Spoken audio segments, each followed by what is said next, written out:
സിനിമയ്ക്കകത്ത് ആരൊക്കെ വന്നു ആരൊക്കെ വന്നില്ല എന്തൊക്കെ കാര്യങ്ങൾ നമുക്ക് കാണാൻ കഴിഞ്ഞിട്ടുണ്ടായിരുന്നു ആൻഡ് ഇനി നമുക്ക് ഫ്യൂച്ചർ MCUവിനകത്ത് നിന്ന് പ്രതീക്ഷിക്കാം ഇതെല്ലാം തന്നെയാണ് നമ്മൾ ഇന്ന് ഈ ഒരു വീഡിയോയിൽ നോക്കാൻ പോകുന്നത്. അതുകൊണ്ട് ആദ്യമേ ഞാനൊരു കാര്യം പറയാം, നമ്മൾ എന്താണ് സ്പോയിലർ ആണ് സംസാരിക്കാൻ പോകുന്നത്. So best way of watching this video എന്താണെങ്കിലും ഫാന്റാസ്റ്റിക് ഫോർ ഫസ്റ്റ് സ്റ്റെപ്സ് എന്ന് പറഞ്ഞ സിനിമ കണ്ടതിന് ശേഷം നിങ്ങൾ ഈ ഒരു വീഡിയോ കാണുന്നതായിരിക്കും കുറച്ചുകൂടി നല്ലതെന്നേ എനിക്ക് പറയാൻ സാധിക്കുകയുള്ളൂ. പിന്നെ നിങ്ങൾക്ക് സ്പോയിലർ ഫ്രീ ആയിട്ടുള്ള റിവ്യൂ കാണണമെങ്കിൽ നമ്മുടെ വീഡിയോ ഞാനിവിടെ ടാഗ് ചെയ്തേക്കാം, നിങ്ങൾക്ക് ഇത് കണ്ടു നോക്കാവുന്ന തന്നെയാണ്. അതുകൂടാതെ തന്നെ നിങ്ങൾ ഈ സിനിമ കാണുന്നതിന് മുമ്പ് അറിഞ്ഞിരിക്കേണ്ട കാര്യങ്ങളെ കുറിച്ച് നമ്മളൊരു വീഡിയോ ചെയ്തിട്ടുണ്ടായിരുന്നു. ഈ രണ്ട് വീഡിയോസ് നിങ്ങൾക്ക് കാണാവുന്ന തന്നെയാണ്. പിന്നെ നിങ്ങൾക്ക് സ്പോയിലേഴ്സ് പ്രശ്നമില്ലാത്തൊരു വ്യക്തിയാണെങ്കിൽ നിങ്ങൾക്ക് എന്താണെങ്കിലും ഈ ഒരു വീഡിയോ കാണാവുന്ന തന്നെയാണ്. അപ്പൊ കൂടുതൽ കാര്യങ്ങൾ പറയാൻ ബോറടിപ്പിക്കുന്നില്ല, നേരെ നമുക്ക് നോക്കാം എന്താണ് ഫാന്റാസ്റ്റിക് ഫോർ ഫസ്റ്റ് സ്റ്റെപ്സിന്റെ എൻഡിങ്ങിൽ സംഭവിച്ചതും അതുകൂടാതെ തന്നെ പോസ്റ്റ് ക്രെഡിറ്റ് സീനിനകത്ത് ആരൊക്കെ വന്നു. അപ്പൊ ഇനി കൂടുതൽ ഡിലേ ഒന്നും അടുപ്പിക്കേണ്ട, നമുക്ക് നേരെ തുടങ്ങിക്കളയാം. ഫാന്റാസ്റ്റിക് ഫോർ സിനിമയിൽ നമുക്ക് കാണാൻ സാധിച്ചിട്ടുണ്ടായിരുന്നു നമ്മുടെ ഈ ഒരു മാർവൽ ഫാമിലി ഗലാക്ടസിൽ നിന്ന് അവരുടെ ആ ഒരു എർത്തിനെ എങ്ങനെ സേവ് ചെയ്യുന്നു. അതുകൂടാതെ തന്നെ നമുക്കറിയാം ഗലാക്ടസിന്റെ അടുത്തേക്ക് നമ്മൾ ഗലാക്ടസ് ആവശ്യപ്പെട്ടിട്ടുണ്ടായിരുന്ന രണ്ട് കാര്യമാണ്. ഒന്നില്ലെങ്കിൽ എർത്ത് ഗലാക്ടസ് തിന്നും,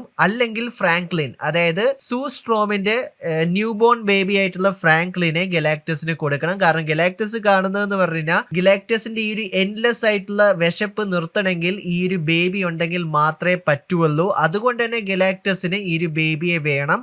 ഇന്ന് എർത്ത് സ്പെയർ എന്നുള്ള നെഗോസിയേഷൻ ആയിരുന്നു അവർ ഗലാക്ടസുമായിട്ട് സ്പേസിൽ വെച്ച് ചെയ്തിട്ടുണ്ടായിരുന്നത്. പക്ഷെ നമുക്ക് എന്താണെങ്കിലും അറിയാം, ഫ്രാങ്ക്ലിനെ വിട്ടുകൊടുത്തിട്ടുള്ള ഒരു പ്ലാനും നമ്മുടെ ഫാന്റാസ്റ്റിക് ഫോർ സമ്മതിക്കാൻ പോകുന്നില്ല. അതുകൊണ്ട് തന്നെ അവർ പുതിയൊരു പ്ലാൻ ഉണ്ടാക്കുന്നു. അതായത് സിനിമയ്ക്ക് സ്റ്റാർട്ടിങ് മുമ്പ് നമ്മൾ കണ്ടിട്ടുണ്ടായിരുന്നു റീഡ് റിച്ചാർഡ്സ് ആ ഒരു ടെലിപ്പോർട്ടേഷൻ ഡിവൈസ് ഉണ്ടാക്കുന്നത്. ആൻഡ് അവർ ആദ്യം ഉദ്ദേശിച്ചിട്ടുണ്ടായിരുന്ന ഒരു പ്ലാൻ എന്താ എന്ന് പറഞ്ഞു കഴിഞ്ഞാൽ എർത്ത് ടെലിപ്പോർട്ട് ചെയ്ത് മറ്റൊരു യൂണിവേഴ്സിലേക്ക് കൊണ്ടുപോയി കഴിഞ്ഞാൽ ഗലാക്ടസിന് കണ്ടുപിടിക്കാൻ പറ്റാത്ത ദൂരത്തേക്ക് നമുക്ക് പോകാൻ സാധിക്കും എന്നുള്ളത് തന്നെയായിരുന്നു. പക്ഷെ അൺഫോർച്ചുനേറ്റ്ലി ആ ഒരു പ്ലാൻ ഫെയിൽ ആകുന്നത് നമ്മൾ കണ്ടിട്ടുണ്ടായിരുന്നു. അതായത് സിൽവർ സഫർ വന്നിട്ട് ആ ഒരു ടെലിപ്പോർട്ടേഷൻ ഡിവൈസ് എല്ലാം ഡിസ്ട്രോയ് ചെയ്യുന്നതിലൂടെ തന്നെ. ആൻഡ് അതുകൂടാതെ തന്നെ സിൽവർ സഫറിനെയും നമുക്കൊരു ബാക്ക് സ്റ്റോറി നമുക്ക് ലഭിച്ചിട്ടുണ്ടായിരുന്നു. പുള്ളിക്കാരിയുടെ പ്ലാനറ്റും ഏകദേശം ഇതേപോലെ തന്നെയായിരുന്നു ഗലാക്ടസ് ഡിസ്ട്രോയ് ചെയ്യാൻ വന്നിട്ടുണ്ടായിരുന്നത് തന്നെ. പക്ഷെ ആ ഒരു പ്ലാനറ്റിനെ സേവ് ചെയ്യാൻ വേണ്ടിയിട്ടായിരുന്നു പുള്ളിക്കാരി ഒരു സിൽവർ സഫറിന്റെ ആ ഒരു റോളിലേക്ക് വരുന്നത്. അങ്ങനെ പുള്ളിക്കാരിയുടെ ഫാമിലിയെയും പ്ലാനറ്റിനെയും എല്ലാം സാക്രിഫൈസ് ചെയ്യുന്ന ഒരു ബാക്ക് സ്റ്റോറി നമ്മളെ കാണിച്ചു തന്നിട്ടുണ്ടായിരുന്നത് തന്നെയാണ്. സോ എന്താണെങ്കിലും ഈ ടെലിപ്പോർട്ടേഷൻ ഡിവൈസ് പോയത് കൊണ്ട് തന്നെ നമുക്കറിയാം ഇനിയിപ്പോ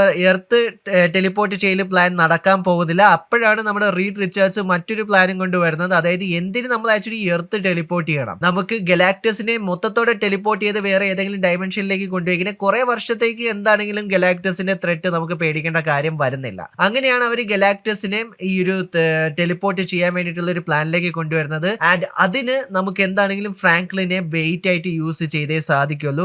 ഈവൻ അവർക്ക് ഇഷ്ടമുണ്ടായിട്ടല്ലെങ്കിൽ തന്നെ ഫ്രാങ്ക്ലിനെ ബെയ്റ്റ് ആയിട്ട് യൂസ് ചെയ്തുകൊണ്ട് തന്നെയായിരുന്നു ആ ഒരു പ്ലാൻ ചെയ്യുന്നത്. പക്ഷേ ആ ഒരു പ്ലാൻ നല്ല രീതിയിൽ തന്നെ വർക്ക്ഔട്ട് ആകാത്തത് നമ്മൾ കണ്ടിട്ടുണ്ടായിരുന്നു. പക്ഷെ ഫൈനലി ആ ഒരു ഫൈറ്റും കാര്യങ്ങളും എല്ലാം കഴിഞ്ഞതിന് ശേഷം സൂസ്ട്രോം പുള്ളിക്കാരിയുടെ ആ ഒരു പവർ യൂസ് ചെയ്തിട്ട് ആ ഒരു പോർട്ടലിലേക്ക് തള്ളി ഗലാക്ടസിനെ ഇടുന്നു. ജോണി സ്ട്രോം ഇവിടെ സാക്രിഫൈസ് ചെയ്യാൻ പോകുന്ന സമയത്താണെങ്കിലും സിൽവർ സഫർ വന്നിട്ട് പുള്ളിയെ തടുത്ത് നിർത്തിയിട്ട് സെൽഫ് സാക്രിഫൈസ് ചെയ്തിട്ട് സിൽവർ സഫറും ഗലാക്ടസും കൂടിയിട്ട് ആ ഒരു അൺനോൺ ആയിട്ടുള്ള ഡയമെൻഷനിലേക്ക് പോകുന്നതാണ് നമുക്ക് കാണാൻ കഴിഞ്ഞേക്കുന്നത്. ഇങ്ങനെയായിരുന്നു സിനിമ എൻഡും ചെയ്തിട്ടുണ്ടായിരുന്നത് തന്നെ. എന്നോട് ചോദിക്കണേ എൻഡിങ് അത്യാവശ്യം വലിയ കുഴപ്പമൊന്നും ഇല്ലായിരുന്നു. ഞാൻ ഉദ്ദേശിച്ചിട്ടുണ്ടായിരുന്നത് അവരുടെ എർത്ത് ഡിസ്ട്രോയ് ആവും, അങ്ങനെ അവർ നമ്മുടെ എർത്തിലേക്ക് വരും, നമ്മുടെ MCU എർത്തിലേക്ക് വരും എന്നാണ് ഞാൻ പ്രതീക്ഷിച്ചിട്ടുണ്ടായിരുന്നത്. പക്ഷെ എന്നാലും ഓവറോൾ വലിയ കുഴപ്പമില്ലാത്തൊരു എൻഡിങ് തന്നെയായിരുന്നു നമുക്ക് കാണാൻ കഴിഞ്ഞിട്ടുണ്ടായിരുന്നത്.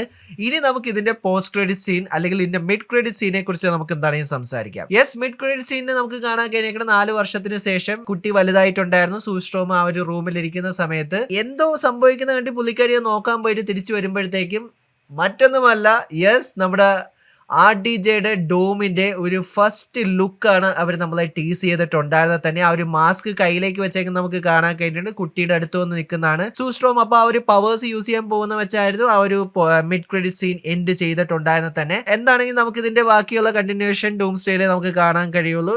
പിന്നെ RDJയുടെ മുഖം നമുക്ക് കാണാൻ കഴിഞ്ഞിട്ടില്ല. പക്ഷെ എന്നാലും പുള്ളിക്കാരന്റെ ആ ഒരു ഓറ, ആ ഒരു വൈബ് എല്ലാം ആ ഒരു ഒറ്റ സീനിൽ നമുക്ക് എന്താണെങ്കിൽ നല്ല രീതിയിൽ തന്നെ ഫീൽ ചെയ്തിട്ടുള്ളത് തന്നെയാണ്. പിന്നെ ഇതിനുശേഷം നമുക്ക് മറ്റൊരു പോസ്റ്റ് ക്രെഡിറ്റ് സീനും കൂടി നമുക്ക് വെച്ചിട്ടുണ്ടായിരുന്നു. അത് അത്രയ്ക്ക് വലിയ റെലവെന്റ് ഉള്ള ഒരു പോസ്റ്റ് ക്രെഡിറ്റ് സീൻ ഒന്നും അല്ല. അതായത് നേരത്തെ ഇവരുടെ ഫാന്റാസ്റ്റിക് ഫോറിന്റെ ആ ഒരു കാർട്ടൂണിന്റെ ആ ഒരു പോസ്റ്റ് ക്രെഡിറ്റ് സീൻ ആയിരുന്നു നമുക്ക് ലഭിച്ചിട്ടുണ്ടായിരുന്നത് തന്നെ. ഓവറോൾ ഇത്രയും കാര്യങ്ങൾ തന്നെയാണ് നമുക്ക് പുതിയ ഫാന്റാസ്റ്റിക് ഫോർ സിനിമയ്ക്കകത്ത് നമുക്ക് ഇതിന്റെ പോസ്റ്റ് ക്രെഡിറ്റ് സീനും എൻഡിങ്ങിലേക്കും ഒക്കെ നോക്കിയിട്ട് നമുക്ക് കാണാൻ സാധിച്ചിട്ടുള്ളത് തന്നെ. നമ്മുടെ ഈ ഒരു മാർവലിന്റെ ഫാമിലിയെ നിങ്ങൾക്ക് അവഞ്ചേഴ്സ് ഡൂംസ്ഡേ കാണാൻ താല്പര്യമുണ്ടോ, നിങ്ങൾ സിനിമ കണ്ടോ, നിങ്ങൾക്ക് പോസ്റ്റ് ക്രെഡിറ്റ് സീൻ ഇഷ്ടപ്പെട്ടോ, നിങ്ങളുടെ അഭിപ്രായങ്ങൾ എന്താണ് എന്നുള്ള കാര്യങ്ങളെല്ലാം കമന്റ് ബോക്സിൽ കമന്റ് ചെയ്യാൻ തന്നെയാണ്. വീഡിയോ ഇഷ്ടപ്പെട്ടാൽ ലൈക്കും ഷെയറും ചെയ്യാൻ തന്നെയാണ്. ഇഷ്ടപ്പെട്ടില്ലെങ്കിൽ നിങ്ങൾക്ക് എന്താണ് ഡിസ്ലൈക്ക് ചെയ്യാൻ തന്നെയാണ്. Once again, thank you so much for watching this video, guys. Stay safe, guys. Stay awesome. See you guys next episode. Punch it.